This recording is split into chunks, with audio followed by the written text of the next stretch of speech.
Stile Rumenamentielvo. Welcome to Tolkien on Tap of the Ñoldor Squad. Anyways, Can we get back anyways, to we're hate? yeah, we're gonna do some Cyndaquil hate. We're gonna do a little bit of Cyndaquil hate, and then we're gonna say thanks. Talk about the badger. We still haven't talked about the badger. Actually, we did talk about the badger. I fooled you, just so we could talk about the badger more than once. I didn't get to explain where badger came from. Okay, so let's say. Oh, no. Yeah, let's finish the. Yeah, let's first of all raise a glass to fuck Cyndaquil. Fuck Cyndaquil. Fuck Cyndaquil. Okay, what's Cyndaquil? Please proceed. Okay, so I'll go ahead and jump ahead. The pertinent points. Yes. So, by the way, David has things highlighted in specific colors for things he hates about Elwë Cyndaquil. So, I do need to say this. My hatred for Elwë Cyndaquil is something that was derived distinctly from the text. It was not something that was, premeditated or like I start off wanting to hate him. It is something that, as I read more and more about Tolkien, it came naturally from this, that he's a bastard man. He's a bastard man. God, I love you so much, David. So continuing on, the relevant point is this in regards to chapter 13 of the Return of the Ñoldor, that the Ñoldor sent forth, this is page 127 of that same edition, the Ñoldor sent forth messengers far and wide to explore the countries of Beleriand or Valariande in the proper tongue, and to treat with the people that dwelt there. So this is where we get the instance of Elwë Cyndaquil coming back with his bullshit about the Ñoldor only having land that he permits them to have, and the Ñoldor receiving it coldly. Because remember, the Ñoldor basically came over, basically fought off Morgoth, suffered under Morgoth, especially Mighty Morusandol Nelefinwe, and went through torture and imprisonment from him.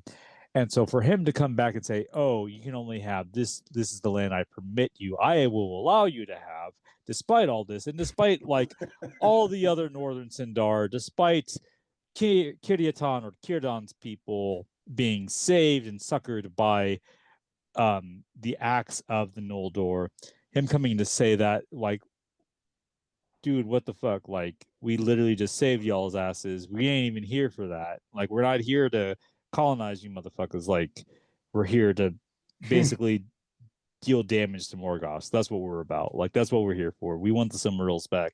We want to defeat Morgoth. And him coming out to say this, as far as like we're here to do that, is despite the fact that we literally sent messengers out to all these lands, and all the other peoples of Valariande or Beleriand at this time were like, oh yeah, we're happy that y'all are here. Like, the fact that they sent messengers, literally sent messengers. If they were about colonizing the rest of Valariande, they would have just came with forces and be like, nah, y'all are working under us now. Yeah. Like, if that was the case, they would do that. Because as we see from Mighty Morusandol Nelefinwe's response, like, again, Elwë Cyndaquil only has the power to permit land where he has control over. The rest, basically, everything outside of Lestinore or Doriath, he doesn't have shit to say about because he didn't fight for shit there. Yeah. He has, even though he calls himself King of Beleriand. Yeah, despite himself, like, for being a king, he doesn't do shit to defend himself. He holds himself up not only behind his wife's girdle, magical girdle, but the girdle of the Ñoldor, because the Ñoldor function as a second girdle for him, because they hold fight on, Morgoth. David. That's a really important point that a lot of people don't understand. Let's back that up. There's another wall of Ñoldor between Doriath. Let's talk about hold on. Morgoth. Let's go. So what is the girdle of Melian? For those who do not understand, not understand, but who have not read the Silmarillion, what is the girdle, Lee? So or David, whomever. No, go ahead. It's basically a magical barrier that encircles Doriath. And Um, did that exist before the Noldor came back to Beleriand? yeah, Yeah. I think. So it It, did. It did. It did. So it when the Noldor existed, came, so it's kind of simultaneous, because basically what you have going on is the battle that the Sindarin elves fighting Morgoth's forces oh, you're coming right. to face, You're right. Yeah. but The then like Dagor Nuin Gileath. exactly, Yep. and so you have I forgot that runs concurrently. yeah, so you have that they basically Elwë and Nicolo's army gets separated from Círdan's army. Right. And so because of that, and is because Elwë and Nicolo is trying to go help the Lyquendi or the Green Elves. And so they get separated by the forces of Morgoth, but then eventually they're successful, but they eventually have to establish the girdle, or Melian has to establish the girdle basically to protect them from the forces of Morgoth throughout that time. Right. But also the Noldor arrived almost concurrently at the same time as that's going on. I completely forgot that ran concurrently. See, and this is why we do these recorded things, because nobody's perfect. Continue, David. And so the Feanorians basically diverting a lot of the brunt of the attack from Morgoth's forces. Like, oh no, we're about this shit. Like, we're coming in hot to fight Morgoth. Go in, the passage I read about Cornwall Killigorm basically saving Círdan's forces as well, and allowing basically that distraction for them to not, for Elwë and Nicolo not to face any real damage outside of just, his wife's magical girdle is there. But sorry, let me recompose myself. Basically, Elwë and Nicolo wants to claim kingship over stuff he's not able to defend, but the Noldor are able to defend and are able to push back against the forces of Morgoth 4, which is why Maitimo Rusandol Nedia Finwë says what he says as far as like a king is he that can defend his lands. He's only able to claim land. Like if it wasn't for the Noldor showing up, they would be dead. That they would have no land. That forces of Morgoth would overrun all this shit if it wasn't for them showing up. And again, combine that with the fact that the Northern Sindar, Círdan and his people, looking to the Noldor as basic, I mean, not to get into like savior worship or anything like that, but kind of looking at them as figures that, oh, you guys came just at our time of need. Like, we respect you. Like, we look to you guys. Like, you guys came from the land of Aman, from the land of the gods. Like, thank you for this. Like, basically, there's deep admiration amongst them. And the text talks about that. The text says that. Yeah.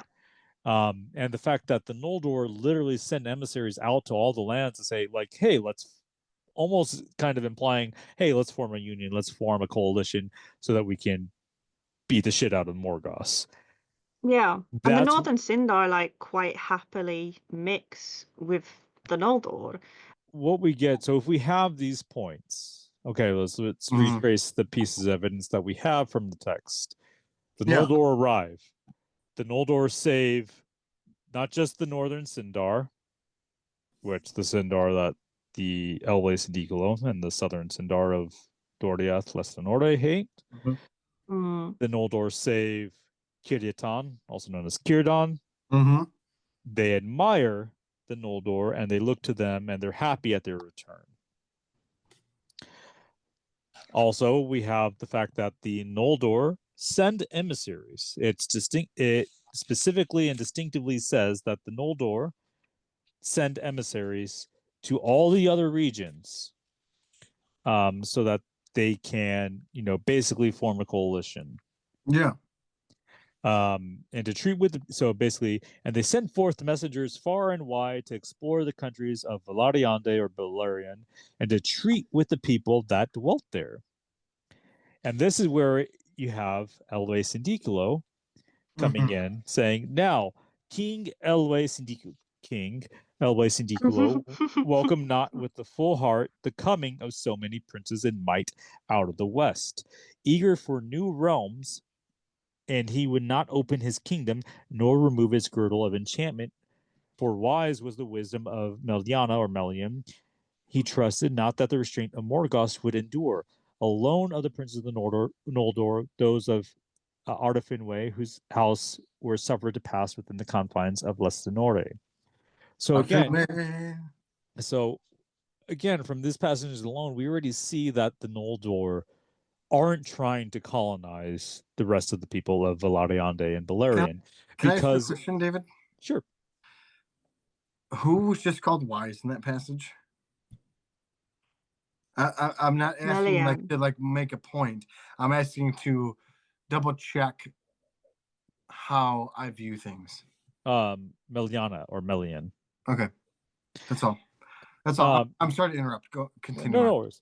And so again, we already have it being established that why would the Noldor, if they were bent on colonizing the rest of the peoples of Valariande and Beleriand, why would they bother sending messengers to treat with the other peoples of Valariande or Beleriand if they were just there simply to colonize them?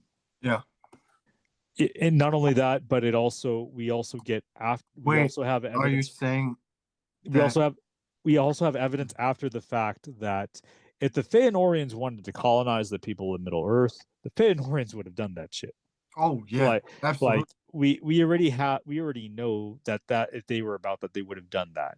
Oh yeah. But again, for sure. But even just coming before that, we have the fact that them sending messengers beforehand in order to devise a stronger coalition, a stronger force for that.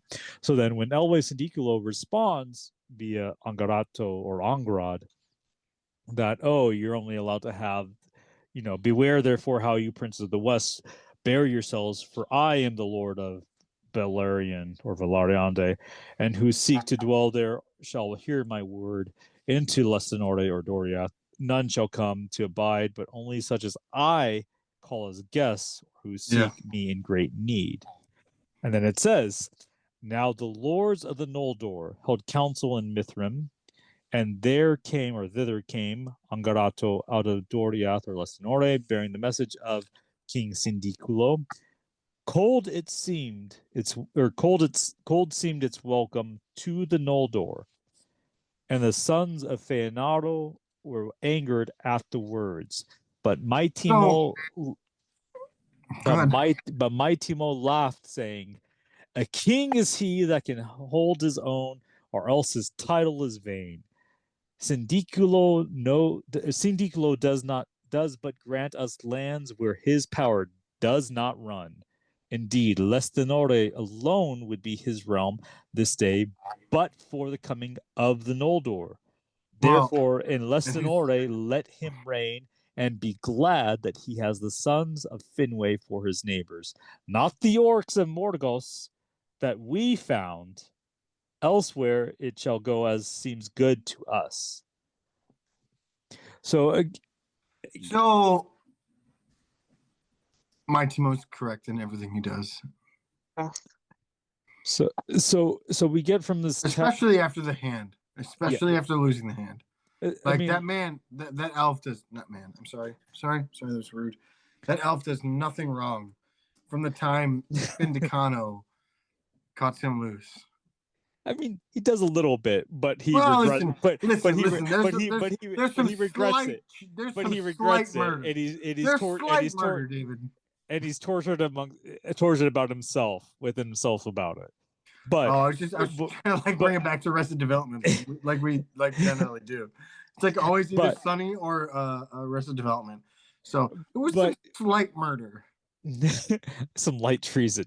Yeah, exactly. But the fact still remains is that the Noldor are not hell-bent there being in Valeriande to subject other people to their own rule and reign. Yeah. So Nicolo, on the other hand, sees them as a threat to his own hegemonic rule and reign and his own hegemonic influence there within Beleriand. Yep. That's why he has that response. And the Noldor, I would argue, rightly perceive that, because who the fuck are you? You hold yourself up in your own kingdom while we fought everything and saved all these other peoples who you left behind. Yeah. Like, who are you to tell us what to do? And again, Mighty Mo and the Noldor, they don't listen to his rules of what lands they can have based on what Elwë and Nicolo says, but they do so out of their own penance and their own, what's the other word I use? I feel like they do it more. I feel like they do it more out of the fact that Finwë is related to Elwë, and they don't want to piss off like the. It's not even that. I feel like it's more like a dichotomy of like, let's make sure that we can all work together, because Finwë's like, what would that be? His uncle? So I would argue it's not even because of the Art of Finwë. Finwë's uncle too. It's not even because of the Art of Finwë relationship. The reason why the Feanorians go east and take up the main brunt of the assault is, again, kind of Mighty Mo's own act of trying to atone for them burning the ships and leaving larger host behind. So they go to the east and they take up the brunt of the assault because of that. And again, that fits within why they do so. It's not because Elwë says it's not because Elwë says that that's where they are allowed to go. It's because, no, this is our way of atoning and making right. That's where they'd go anyway. Yeah, and I'm not saying that like Elwë is like making them do that. I'm just saying that like maybe like the relation has a little bit to do with some of that. Not for the Sons of Feanor, obviously, because they're not actually related. But you mean for the house of the Arafinwëans? Well, and even Nola Finwë. Like, well, and Nola Finwë, that the reason why they take the land that they do is because they have the larger host. Remember, it's the larger host that Nola Finwë leads across the Helcaraxe. Yeah. And because Lominore or Dorlomin and like the land of Hisilome or Hithlum is a larger land. So they need a larger land for their larger host. So it makes sense for them to take that land that they have, especially when Mighty Mo is saying, hey, as penance or as, atonement for the fucked up shit that our dad did, we're going to take the east and we're going to be the ones that face the brunt of the assault. Right. They're at Himring. So that all makes sense, right? It's not because of anything that Elwë and Nicolo, because again, all the Noldor are proud as fuck. Like, let's get that straight. Like, they're except for Finderato. No, it says even the house of Finarfin, Finwë, was prideful. But they the princes of the Noldor are prideful. David, I know what you're doing. I just want to let you know that there are times where I know that my boy has done wrong, and I still want to be like, but he's perfect. And I know that you're right. I know. I'm just saying. That's all I was just doing right now. I'm just saying for the record. I'm just saying for the record. I know. Because people will say that. Listen, the devastation I felt listening to those 2 Tolkien lectures from the Tolkien Society about how Finderato, my precious. Oh, I just said precious. Is he my ring? Finderato, my beloved Ingoldo, Felagund. I listened to the conversations, and from the perspective of women who get mansplained all the time, I listened and I was like, oh, God damn it. He really does do exactly what these women say. I'll tell you something though, TJ. So like, I guess being like a said woman that gets mansplained all the time, I picked up on that from the first time that I read the Athrobeth, but I still love Finrod. So it's like, you can still do both. Yeah. This is the thing. It's like you can acknowledge a character's flaws. Yeah. And still love them just as much. Yeah, so that's kind of what I was getting at. Is like, it took me a little bit to understand, like, oh, damn it, he's not actually perfect. Like, besides the fucking jewel shit, David, I get it. I get it. I'll never get over that. By the way, anybody listening, I will go out of my way to try to make Finrod seem like everything he does is wise, when most of the shit he does is not wise. But David, I get it, and Lee, I get it. The Hokaraxe this is why I sent you to earlier the picture of the heraldry with a badger on one side and like an icy chest. Like I literally took a picture of a chest of gold and pulled out the background, and like literally I looked up icicles, and it was like this close to gutters, and I like remove background, auto remove background, and put it on the chest, and I was like, this actually is a really good tattoo. I'm gonna get that tattoo. But no, I get it. I understand Finrod is not perfect. And it took me a long time. Well, not long, because like literally I fell in love with the text like, I don't know what, 6 months ago, and like 2 months afterwards, people were like questioning like Finrod, and I was like, what the fuck? And then it's good though that your reaction to it was like, oh no, I've never seen this perspective on him before, and you then having to come to terms with he's not as perfect as I thought he was, as opposed to going into defensive mode, which a lot of people would do. I mean, like I play defensive mode constantly because like that's fun. Like playing is fun. But you know what I mean, like seriously defensive mode where you get like no. aggressively defensive. No. Finrod fucked up. Which is like a thing that some people would do. Yeah, I love Finrod. I call him Finny. Finny fucked up. Finny fucked up. Like, listen, when you've got a person coming to you going like, hey, someone came around when we like way before like my father's and he fucked around with us, and so we're terrified of like doing the wrong thing. And I just kind of want to like explain like how we came to you, the Eldar, and you were all like, you're beautiful, and we know you know a lot. You've been with the gods. I just kind of want to like talk to you, and in this conversation, one of these people who has lived with the gods goes like, well, you don't understand.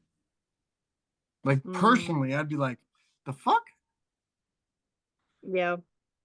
The fuck are you talking about? I don't understand. Like, it's a similar thing.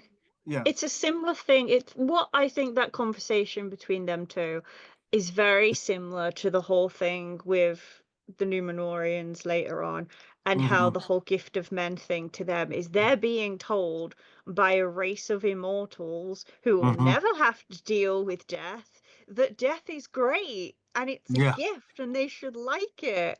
And it's like you can see why they're not fully convinced by this.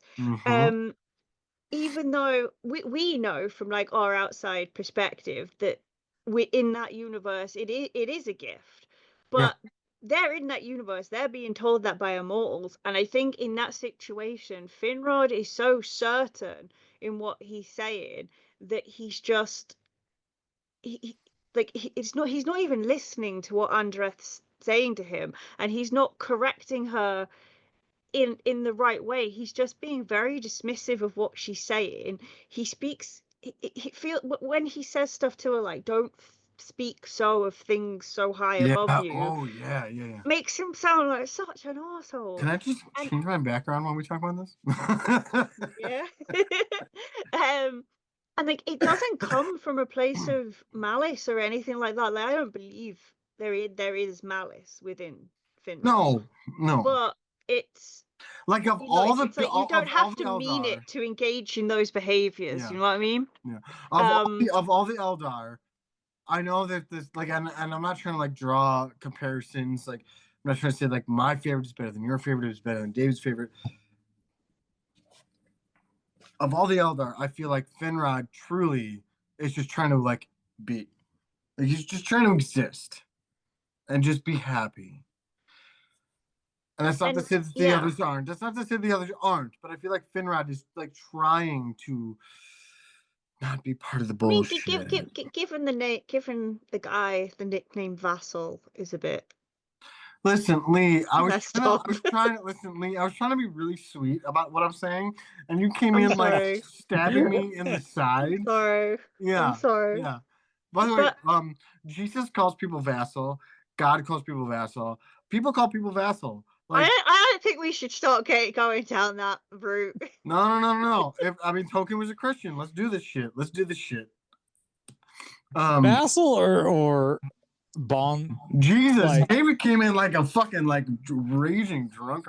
Vassal or hold on. Because also let's get to the fact that just like their father, the Arda-Finwayans weren't on the Northern. Are we doing this? Are we, David? They were not part of the second girdle like the Feanordians and the Nullifinwayans were. I think I broke my microphone. Oh no, I fixed it. So like Findarato basically had his kingdom established not just outside of the second girdle, but south of the second girdle. David, I would like you to hold that thought for a second, because I'm gonna preface this for everyone who does not know us, because I feel like this needs a preface. Because I feel like this is about to get really like I'm not gonna be mad. Lee's not gonna be mad. You're not gonna be mad. But people who don't know us won't know this. So, House of Nullifinway. We mess with each other all the time because her favorite character, Lee's favorite character, killed a ton of people. Not a ton, like killed some people. Yeah. Made some light treason. David's favorite character killed himself because he was not smart enough to. And I'm gonna say this. Hold on, exactly. I'm saying this, and he's gonna be like, "Well, but he didn't know because, like, according to the text, like, yeah." I mean, he would have sent Rokolor. He would have sent Rokolor back to David. Hold on. If he thought he was gonna die. So David, I'll just say that. David. So David is of the belief that Nullifinway was not sure if Morgoth was immortal or not. So he was going to go fight him. Because he wasn't. And hopefully kill him. And yeah, every time I bring up my Findarato, David's like, well, the Sindar fucking wrote that shit. So I defend your Findarato when people accuse him of wiping out the Pinta Kasari, because I don't believe those are inaccurate texts. You do, but I have to say this. I have to just hold on. Just let me do this. Because you will come after my boy for the treasure chests, but you will leave your boy alone for like literally going to war with a god. I mean, I'm gonna no stop. David, stop. He wooed them 8 times, and the god was afraid of fighting him. So I mean, David, stop. Yeah, Morgoth was fucking afraid of everyone by that point. Thank you, Lee. David. Literally everybody was afraid of Finwë Nullifinway. The orcs, the Valar nobody wanted that smoke. Not even Morgoth wanted that smoke. But he had to. But he had to come out because he had to save face. That's the only reason Morgoth went and fought Finwë Nullifinway. The Valar Alcar weren't going to touch him. They weren't about to try and fight him because they knew they'd lose to him. So. And that's they know. That's the interpretation of it. Hey, were they told to stand down? There's a minimum. Or did they go like, "Oh, this pissant"? Morgoth got it. Don't worry. They could have overwhelmed him, just like they did Feanaro. They could have overwhelmed him. They could have overwhelmed him just like they did Feanaro. None of them stepped to it. And if Morgoth had to do it, they'd have done it. None of them stepped to it. Say that again, Lee. If Morgoth had ordered them to do it, they'd have done it, and they would have killed him. But he didn't. If they could have overcome Finwë Nullifinway, they would have. But they knew they get the shit rocked. That's why. They knew they'd get the way he came. I'm gonna disagree. I'm gonna hard disagree. Do you really think he was that much better than Ecthelion? Yes. You think he was that much better than Feanor? He is the most valiant. And as far as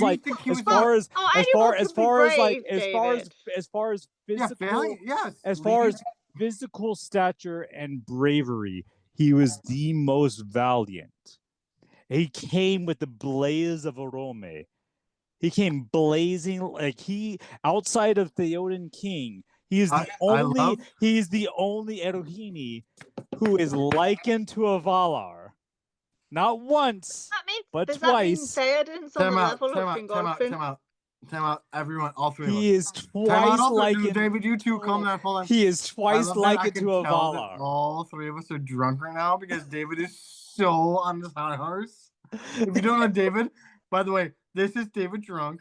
This is what he does when he's defending Nola Finwë to his death. Continue, David. He is some people do the same thing, by the way. Twice likened twice to a Valar. First, when he first arrives in Middle Earth, he is likened to Vana, the wife of Orome. Wait, hold on. Didn't you just text me earlier, me and Lee, about how Pangoloth was convinced to write nicely about his uncle Finderato? Yeah. So wait, why wouldn't he be able to write nicely about his great uncle Nola Finwë? It's only my guy. It's only my guy that gets fucked over, not your guy, right? I mean, it's up to interpretation. I'll leave that open. However, but if we're going with the text, again, if that's the case, if we're going with the text, then Finrod is the wisest of the Eldar. Okay.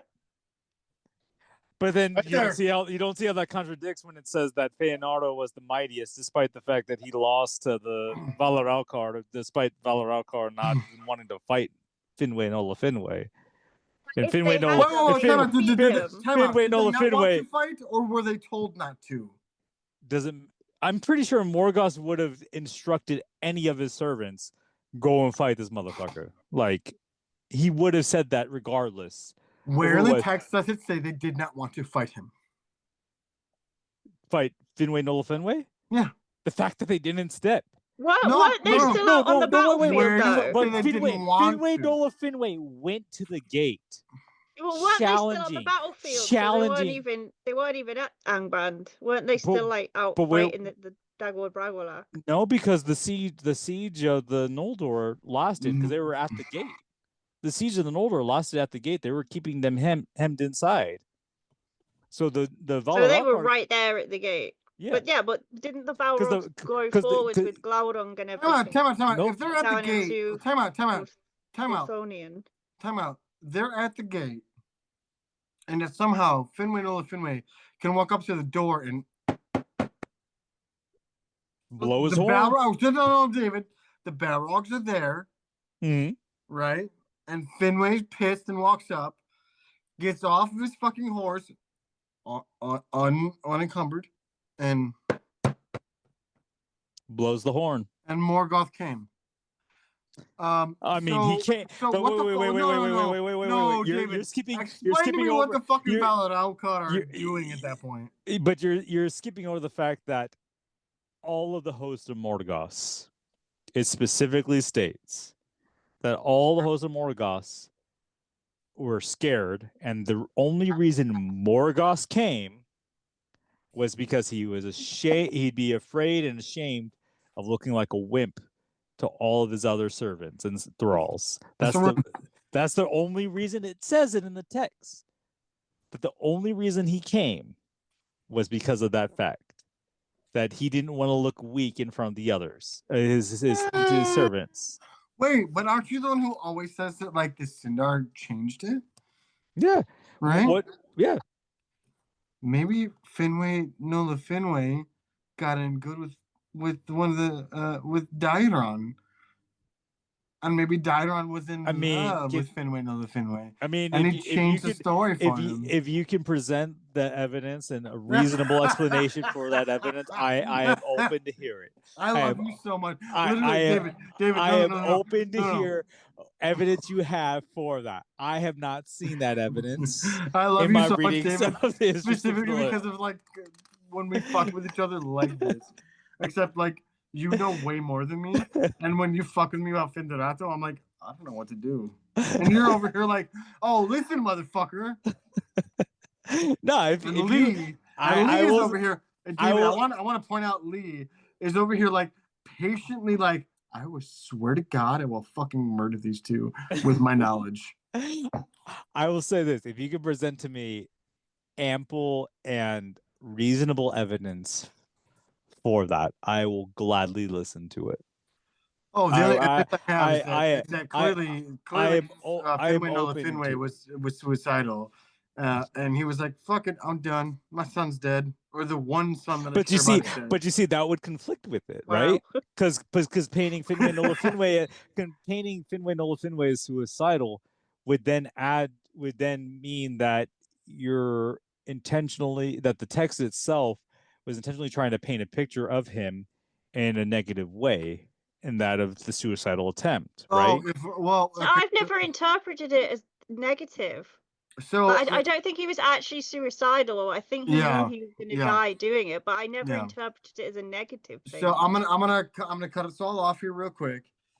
For those who do not know, Tolkien was a very staunch Catholic, and he understood people could commit suicide, but the people he wanted to continue on his legendarium, like he generally didn't make them commit suicide, except for Turin, which is like a very interesting. I just want to say, right, because I think there's so much in Tolkien that people assume Tolkien's beliefs based purely on the fact that he was Catholic, and I don't think that's fair, because not every Catholic has the same viewpoints and stuff. And the fact that the characters of his that do commit suicide are not painted in a bad light, like Nienor, Turin, they are not. They are looked at as tragic, and that they're not painted in a bad light. So I don't think we should see the idea of suicide, even written by a Catholic, as a bad thing. So like the thing with Fingolfin is like, I don't mean it in as like, oh, he was suicidal and wanted to end his life, so he went to do it.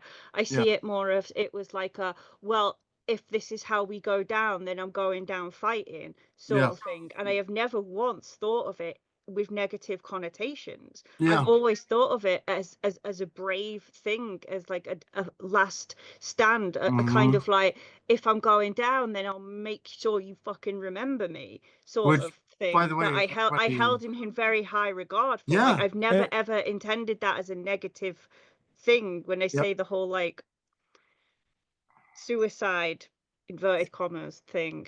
Yeah, and by the way, everyone who doesn't know, like literally the three of us fuck with each other all the time. Like I'm constantly getting shit about Finrod. We kind of leave Lee alone, because she honestly, like for me, she knows more than me, so I can't really fuck with her. But like David, I mean, he knows more than me too. But also, I just also I acknowledge the bad things my thrust did. I mean, and to be fair though, like I respect Mighty Modus and the Nelia Finwë a lot.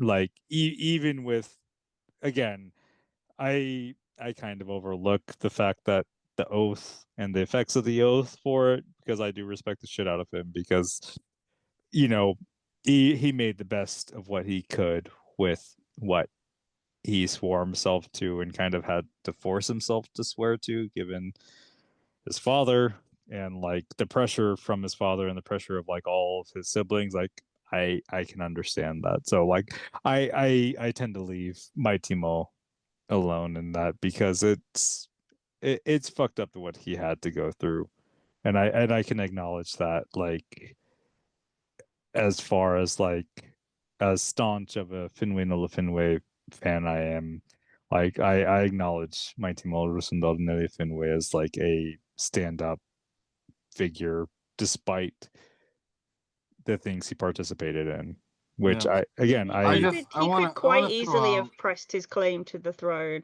and caused like a complete schism amongst the Noldor, and you know, like basically like civil war or something between the Noldor, and he did everything he could to make the opposite happen. Yeah, to reconcile them. He constantly tries to do the right thing because of the bondage to the oath. It unfortunately causes him to make wrong decisions, but he feels the weight of his guilt upon it. And because it's expressed that he feels that guilt upon it, I don't believe in adding to that. It's kind of like when addicts suffer with their addiction or succumb to their addiction. It's I'm not one to add on to the guilt that they feel because it's something that they succumb to. Like I don't believe that's healthy or that's right to do that when they already feel such a deep guilt about it. So who am I to add to that? And so I mean, I see the Oath of Feanado as similar in that manner, as far as it is kind of an addiction to the Silmarils and the oath that they're bound to, and the Doom of the Noldor. Yeah, I think people see the oath as something that they're choosing to hold to, but they don't have a choice in it. Like the way Tolkien conveys it, the language he uses is very clear that the oath is like the oath sleeps and then is awakened. The oath is tormenting them. It is something beyond their own power to deal with because of the manner in which they swore it. And Maedhros Nelio, he does as much as he can. Like he begs the Or to give him the Silmaril because he knows what he's going to have to do if they don't. And it happens, and it tears him apart, and that's why he so desperately tries to find those kids, and he can't. And then the same things happened at the Havens of Sirion, and he basically like begs them to just give up the Silmaril, and again they don't do it. And I'm not going to blame Elwing for that, because that's another fucking thing I cannot stand, is the Elwing slander. But you know, it's like he does everything that is in his, it's everything that is in his power to not have to do those things, but at the end of the day the oath will always win because of the nature of it. It's not something that they have control over, and I think they just go about it very differently. And Curufin and Caligom in Norgothrond, and as you know, Findorato says to Beren, as soon as they know, and I said about this earlier, as soon as they know that the Silmaril's involved, their oath awakens, and they start behaving shittily, and they start trying to do it in like amassing power. So they decide, right, if we get the combined forces of Norgothrond and Doriath under their command, then that is towards achieving the oath. And it corrupts them, and it corrupts some more than others in terms of the actions that they commit. But the oath does corrupt them because they can't fight it. They just they can't. It's beyond them. It's like, you know, the Ilúvatar thing. It is beyond their ability to resist it. I kind of like that the oath, like that specific oath, is the thing that moves the entirety of the stories of all of Middle Earth and Beleriand and Valinor, everything. Like that oath literally moves every single thing.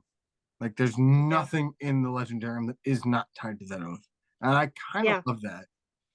And like you see, like the knock-on effects that it has, to the point where in Lord of the Rings, when Elrond says to the Fellowship that he's not going to make them swear any oaths. Yes. And when you know Elrond's history, like he knows exactly the dangers of swearing oaths, and the fact that he's not going to hold anyone to make an oath. Exactly. He was orphaned because they're not actually dead, but you know what I mean, because of the oath, and then he saw how his then adopted dads suffered because of the oath.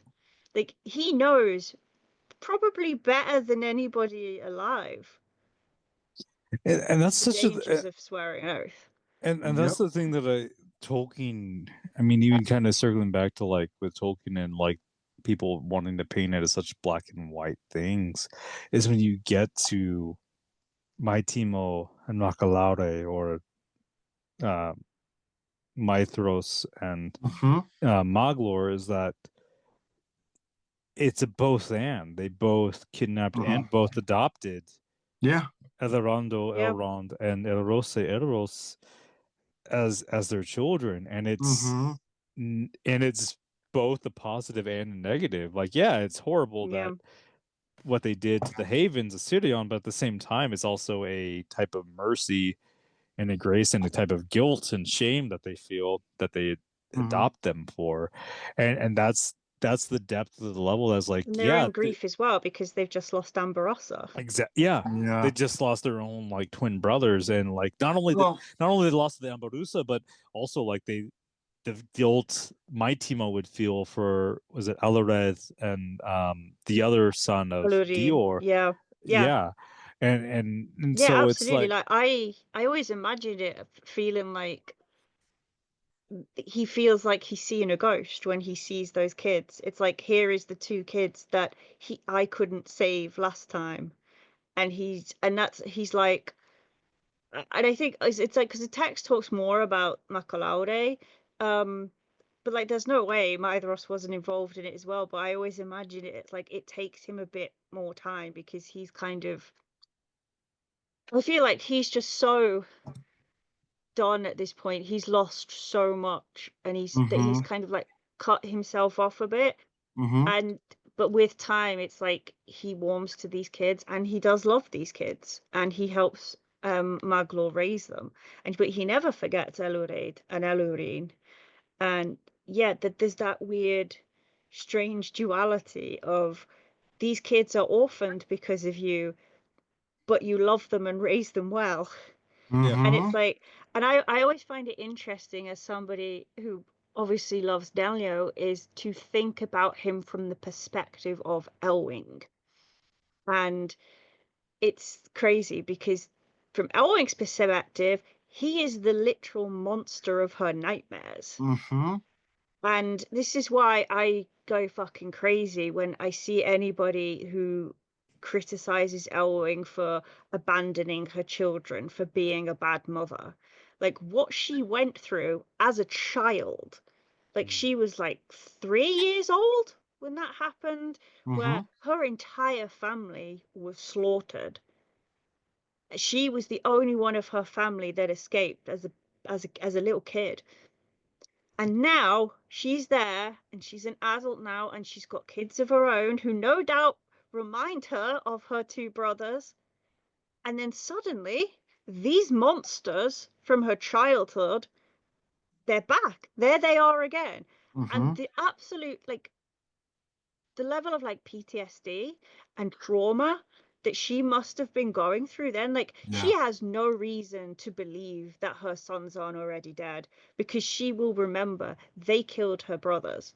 They were two little children just like her sons, and they died. Her dad died, her mother died. They killed them all. She has no reason to trust them when they say, we're holding them hostage, give us the Silmaril. And this is like, this thing is the reason her family died, and she can't give that up. She probably, does he say, she probably does believe her children are lost to her. And so when she jumps off that cliff, she doesn't know Ormo is going to save her. She jumps because she thinks she's lost everything. But to be fair, she's not... how many times has Ormo saved anybody jumping off a cliff? Yeah. Damn. It's like she jumps thinking that my kids are dead, my entire family's dead. I don't even know if my husband's ever going to come back. And these absolute nightmares, these people who have haunted her life, like, they are literal monsters to her, are here. She's gonna jump, and she's gonna take that with them.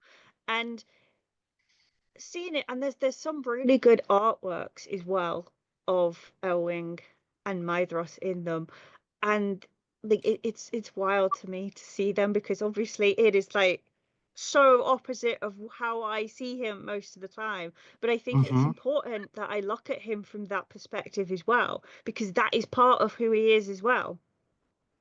Like, he still did those things. He was still that monster to somebody, and it's still part of who he is. And I'm not going to ignore that, because it's still part of him. And I think it's important that that is acknowledged. And it's also why I will go to bat for Elwing when people talk bullshit about her. It's weird that you have to say go to bat for Elwing, because, like, why would you ever need to defend Elwing? Like, she didn't do anything wrong. You'd think, wouldn't you? But genuinely, it's another one of those things that over like, the years I have come like, across her home so much. got fucking attacked. Yeah. And she went to go protect herself, and like the amount of Elwing is a bad mother. Like, that's the it's one of the things Elwing. of like 5 years ago or something, I made a Tolkien discussion bingo card where it's like, if you were in a Tolkien like if you're on a Reddit page or a forum or whatever, these are the things that will come up time and time and time again, and one of them is Elwing is a bad mother. And I'm happy that it's something I actually haven't seen for a while now. It used to be quite common. I haven't seen it for a bit, so hopefully maybe perspectives are changing, or I'm just around people with, better views on things. Yeah. And that's the thing, though, because I think, like, obviously there's the joke element of, like, Erendil and Elwing and all that, which I get on the joke level of things, but then, like, at the same time, like, you bring up a very good point as far as the PTSD aspect that Elwing would be facing. Yeah. That, oh shit, I had twin brothers that lost their lives due to the acts of these Feanorians. These Feanorians are still around, and they're back, and I have twin sons. Yep. Like, oh shit, what the fuck am I going to do? Like, that shit is like that's something I haven't really like thought about as deep until you just brought that up and like explained that. Like, I mean, I've always, and that's not to say I haven't had, I've never blamed Elwing for her acts or anything like that. I've joked about it, but it's never something that I've ever seriously like said, oh yeah, she's a bad mother or anything like that, because that's nonsense in my opinion. But to bring those added layers and that added depth to, especially in Tolkien, because a lot of Tolkien, there's a lot of what's, kind of like recapitulation or republication of events that happen throughout. We obviously see it with Elwë and Dikulo. We see it kind of playing out on the negative with Eöl and Erised. We see it in the positive with Beren and Luthien, as far as like those common themes and like that type of republication aspect. And so when you get to the point with Elwing and that aspect with twin brothers, twin sons, Feanorians coming, and like when there's a Cimmeril involved, like it makes so much sense. Yeah. Yeah. And it's like we were saying about, sorry, David. No, you're fine. You're fine. It's like we were saying about how seeing Elros and Elrond and how that would have been like to Maedhros, who had searched so desperately for those little boys, and how, like, he's like, okay, this time we do it right. So we know, the reader, we know that Maedhros desperately searched for Elwëd and Elurinn, but Elwing doesn't know that. Yeah. All she knows is her brothers died. Yeah. Yeah. So, and Maedhros was there, and Maglor, both of them were there, and the Ambarossa as well, because they were part of the attack on the Havens as well. But Maedhros is like the one in charge, so I focus more on him. Depends on what time of writing it was, because one of them dies. Okay, and Ambarossa at least is there. By the way, Lee, whether it's Ambarossa singular or Ambarossa plural, there is an Ambarossa. Yeah. By the way, Lee, And that's the other reason why I'm like, I will use Ambarossa as far as like, because it goes for both. It gets messy, and I'd rather just speak generally at both of them. But we should probably we're gonna end this this episode. Thank you both for being here. So Lee, where can people find you? I'm Silmarillion on TikTok, Instagram, Blue Sky, Threads. I think that's everywhere. Oh, YouTube as well. Okay. And David, where can people find you? You can find me David the Ñoldo. That's DavidThenGoldo. You can find me basically Instagram, Threads, Blue Sky, TikTok, Substack, and possibly sometime in the future YouTube. I'm not sure yet. Yeah, those are all the spaces you can find me at. All right. Well, thank you both for being here on the maiden voyage. I really appreciate both of you.